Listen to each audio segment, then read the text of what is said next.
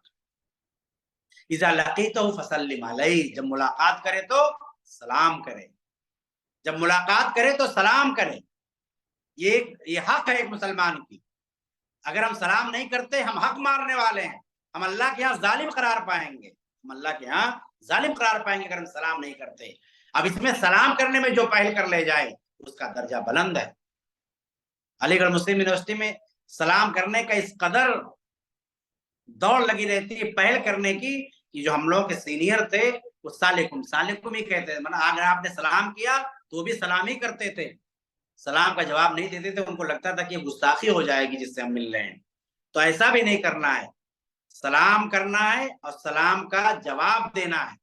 آپ نے سلام کیا، سامنے والے کو جواب دینا ہے، سامنے والے نے سلام کیا، آپ کو جواب دینا ہے. وَإِذَا حَيِّيتُمْ بِتَحِيَّةٍ فَحَيُّوا بِأَحْسَنَ مِنْهَا أَوْ رُدُّوهَا، اگر آپ کو کوئی سلام کرے تو آپ کو بہترین سلام کا جواب دینا ہے یا جو اس نے سلام کیا وہی اس کو لوٹا دینا ہے. پہلا وَإِذَا دَعَاكَ فَأَجِبْ، جب وہ دعوت دے اس کو قبول کرو. ہاں دعوت دے اس کو، اگر اس نے پہل کر لیا ہے دعوت دینے میں، آپ کی دعوتیں ٹکراتی نہیں ہیں تو آپ اسے قبول کرو، یا معذرت اگر کرنا ہے تو معذرت کرو. اگر ممکن ہو ایک دن 2 دعوتیں ٹکرا جائیں، قریب کے لوگ ہوں تو کوشش کریں دونوں جگہوں پر وزٹ کریں، ملاقات کریں. اس سے آپسی دلوں میں محبت مزید مضبوط ہوتی ہے اور قدر و منزلت ایک دوسرے کی بڑھتی ہے. تیسری چیز، تیسرا حق مسلمانوں کا، وَإِذَا اسْتَنصَحَكَ فَأَنصَحْهُ، جب کوئی خیر خواہی طلب کرے، مشورہ مانگے، خیر خواہی طلب کرے تو بہترین خیر خواہی کرنی چاہیے، بہترین مشورہ دینا چاہیے. یہ ایک مسلمان کا دوسرے مسلمان پر حق ہے. آج معاشرے اور سماج کی حالت کیا ہے کہ اگر کوئی خیر خواہی یا مشورہ لینا چاہتا ہے تو انسان کی کوشش ہوتی ہے کہ اس کو ہڑپ لے. آج اسی لیے بہت سارے لوگ راز رکھتے ہیں، چیزوں کو نہیں بتانا ہے، خاموش ہے. وجہ کیا ہے کہ سماج اور معاشرے میں اس قدر اخلاقیات مسلمانوں کی گر چکی ہے کہ پتہ ہوتے ہی رشتے کٹوا دیتے ہیں، رشتے کینسل کرا دیتے ہیں. اللہ اکبر، رشتے کینسل کرا دیتے ہیں، معاملہ اگر ہو رہا ہے معاملہ توڑوا دیتے ہیں. اللہ کے رسول نے بیان فرمایا کہ اگر آپ سے مشورہ طلب کیا گیا ہے، خیر خواہی مانگی گئی ہے، تو یہ آپ کی ذمہ داری ہے کہ بہترین مشورہ دیں. آپ کوئی بھی ہوں، کسی بھی لیبل کے ہوں، اگر کسی مسلمان نے آپ سے مشورہ مانگا ہے تو یہ آپ کی ذمہ داری ہے، ورنہ آپ مجرم ہوں گے. تیسرا. چوتھا وَإِذَا عَطَسَ فَحَمِدَ اللَّهَ فَسَمِّتْهُ، جب وہ چھینک مارے اور چھینک پر الحمدللہ اللہ کی تعریف کرے، اللہ کی حمد بیان کرے تو پھر اس کے چھینک کا جواب دیں. جواب سب جانتے ہیں، جب چھینکنے والا الحمدللہ کہے تو سننے والا یرحمک اللہ کہے، پھر چھینکنے والا یہدیکم اللہ کہے. تو یہ بھی اہم ہے، اس کو بھی معمولی نہ جانیں. یہ دعا ہے، دعاؤں کے ہم محتاج ہیں، دعاؤں کے ہم محتاج ہیں. پانچویں چیز وَإِذَا مَرِضَ فَعُودْهُ، اگر مسلمان مریض ہے، آپ کو پتا چلا، آپ کی ذمہ داری ہے، ہماری ذمہ داری ہے کہ ہم اس کی عیادت کریں. اگر ممکن ہے ہم کر سکتے ہیں، اس کی عیادت کریں. اس سے آپسی محبت و بھائی چارہ بڑھتی ہے. اور کوشش یہ کریں، یہ ایک باہر سے چیز میں ایڈ کر رہا ہوں کہ شادی اور بیاہ میں جو لفافے لے کر آپ جاتے ہیں نا، وہ لفافے وہاں نہیں، ان مریضوں کے پاس دینے کی ضرورت ہے. اگر وہ مستحق ہیں، اگر وہ ہماری مدد کے مستحق ہیں، اندازہ ہے، ہم کو لگتا ہے کہ واقعی مدد کی ضرورت ہے، تو وہ لفافے جو شادی اور بیاہوں کے موقع پر رسماً دیے جاتے ہیں وہ وہاں نہ دے کر کے یہاں دیے جائیں. یہ زیادہ مستحق ہیں. ایسے مریضوں کی عیادت کریں. اگر خود آپ مدد نہیں کر سکتے کوشش کریں ان کی مدد کرانے کی. اللہ کا شکر ہے کہ میں اپنے پرسنل واٹس ایپ پہ بہت سارے لوگوں کے بیماریوں میں یا پریشانی کی حالت میں اپیل کیا میں نے. بعض لوگوں نے اعتراض کیا کہ مولانا آپ نے کوئی سنستھا نہیں بنائی ہے، آپ یہ سب نہ کریں. میں نے کہا دیکھیے، شروع میں تو دل میں آیا کہ نہیں کرنا چاہیے، پھر دماغ میں آیا کہ نہ جانے کب سنستھا بنے گی، نہ جانے کب اس کا اکاؤنٹ بنے گا، اور نہ جانے کب میں وہ کام کروں گا. ابھی کام کی ضرورت ہے. آج نہ جانے کتنے لوگوں کے کام 10,000 5,000 20,000 50,000 60,000 70,000 کتنے کام آ جاتے ہیں. وہ ان بندوں سے پوچھیں جو مشکل حالات میں پریشان ہیں, مریض ہیں, پریشان ہیں, ان کو کتنا فائدہ ملتا ہے اندازہ کریں. یہی سوچ کر کے میں نے کہا کہ ٹھیک ہے, میں واٹس ایپ پہ اسٹیٹس لگاتا ہوں, اپنا اکاؤنٹ نمبر دیتا ہوں, اور پھر اس کے ذریعے سے جو بھی تھوڑا بڑا اماؤنٹ جمع ہو جاتا ہے وہ مریضوں کے حوالے کر دیتا ہوں. آپ چھوٹی سی نیکی کریں, کوشش کریں وہ کرنے کی. مثال میں محض اس لیے دے رہا ہوں تاکہ ہم اور آپ سنیں تو دلوں میں نرمی آئے اور ہم بھی کچھ کرنے کی کوشش کریں.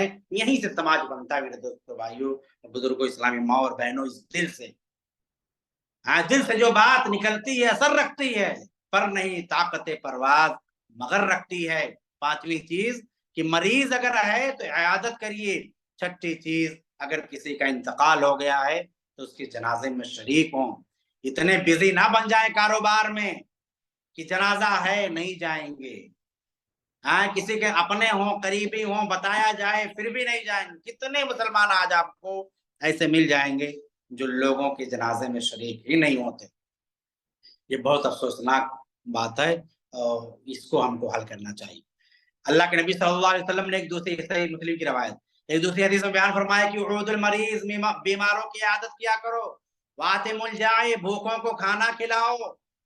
وفق العانی, اور قیدیوں کو آزاد کراؤ. بھوکوں کو کھانا کھلانا جہنم میں جانے کا بڑا سبب, ہم نے آپ نے قرآن میں پڑھا ہوگا, قرآن میں ہے کہ ولا یحض علی طعام المسکین. جہنمی جہنم میں کیوں گیا, اللہ نے اس کا نقشہ کھینچا اور بتایا ہے کہ ان وجوہات کی وجہ سے گیا. اس میں ایک وجہ یہ بتائی اللہ تعالیٰ نے, ولا یحض علی طعام المسکین, یہ لوگوں کو, مسکینوں کو کھانا کھلانے پر ابھارتا نہیں تھا. اللہ اکبر. خود کھانا کھلانا, آپ کے پاس پیسے ہیں ٹھیک ہے کھلائیے, لیکن اگر آپ کے پاس پیسے نہیں ہے, آپ کے پاس زبان ہے, آپ کے پاس ایسے لوگ ہیں جن سے آپ بول دیں تو غریب کی مدد ہو سکتی ہے, آپ اپنے اسٹیٹس پر لگا دیں اس کی مدد ہو سکتی ہے, ہم کو ایسا کرنا چاہیے. جہنم میں جانے کا ذریعہ ولا یحض علی طعام المسکین. بعد میں ختم کر رہا ہوں, بالکل شیخ عامر کا لیٹر میرے پاس آ گیا ہے کہ مسلمانوں کے آپسی حقوق کو بہتر بنانا ہے, مسلمانوں کے ایک دوسرے کی قدر اور منزلت کو سمجھنا ہے. تو ہم سب کی ذمہ داری ہے کہ ہم لوگ مل جل کر کے ایک دوسرے کی قدر کریں, ایک دوسرے کا ادب و احترام کریں, ایک دوسرے کے قریب آئیں, اصول اور ضابطے کے حساب سے زندگی گزاریں. صحابی رسول نے پوچھا, اللہ کے رسول نیکی کیا ہے اور احسان کیا ہے؟ اللہ کے نبی نے کہا نیکی یہ ہے کہ اچھے اخلاق سے لوگوں کے ساتھ پیش آؤ. البر حسن الخلق, اچھا اخلاق ہونا یہ نیکی ہے. اور والاسم ما حاک فی صدرک, کا گناہ وہ ہے جو تمہارے دل میں کھٹکے اور تمہیں ناپسند ہو کہ لوگوں کو معلوم ہو جائے. یعنی احسان یہ ہے, احسان یہ ہے ہم محسن قرار پائیں گے کہ ہم گناہوں سے توبہ کریں, لوگوں کے ساتھ اچھا برتاؤ کریں. شریعت نے تو یہاں تک اہتمام کیا ہے کہ جب 3 لوگ ہوں تو 2 لوگ کانافوسی نہ کریں, کیونکہ اس سے تیسرے کو تکلیف ہو سکتی ہے, جس کا ہم اور آپ آئے دن مشاہدہ کرتے ہیں کہ اگر ہم 3-4 لوگ ہیں تو ایک نہ ایک کانافوسی شروع ہو جاتی ہے اور دل میں آتا کہیں میرے خلاف تو ایسی بات نہیں چل رہی ہے. اس سے اسلام نے منع کرا. اسلام اتنا زیادہ ایک دوسرے کی قدر کرنے کی بات کرتا ہے اور ایک دوسرے کا خیال رکھنے کی بات کرتا ہے. اس میں آپسی حقوق میں خاص خیال, سلام کو عام کریں, ایک دوسرے کی قدر کریں, ایک دوسرے کو عزت دیں, ایک دوسرے سے محبت کریں, ایک دوسرے کے لیے دعائیں کریں, جن کے جو حق ہیں اسلام نے جو دیے ہیں ان کو ادا کریں, جو مسلمانوں کے آپسی حقوق ہیں اس کا خیال کریں جو یہاں پر گنوائے گئے ہیں, اور جو بھی خیر اور بھلائی کی چیزیں ہیں اسے لوگوں تک پہنچانے کی ہم کوشش کریں. مولا سے دعا کہ مولا کریم ان تمام لوگوں کو کہنے سننے سے زیادہ عمل کرنے کی توفیق عطا فرما. وآخر دعوانا الحمد للہ رب العالمین. والسلام علیکم ورحمۃ اللہ وبرکاتہ.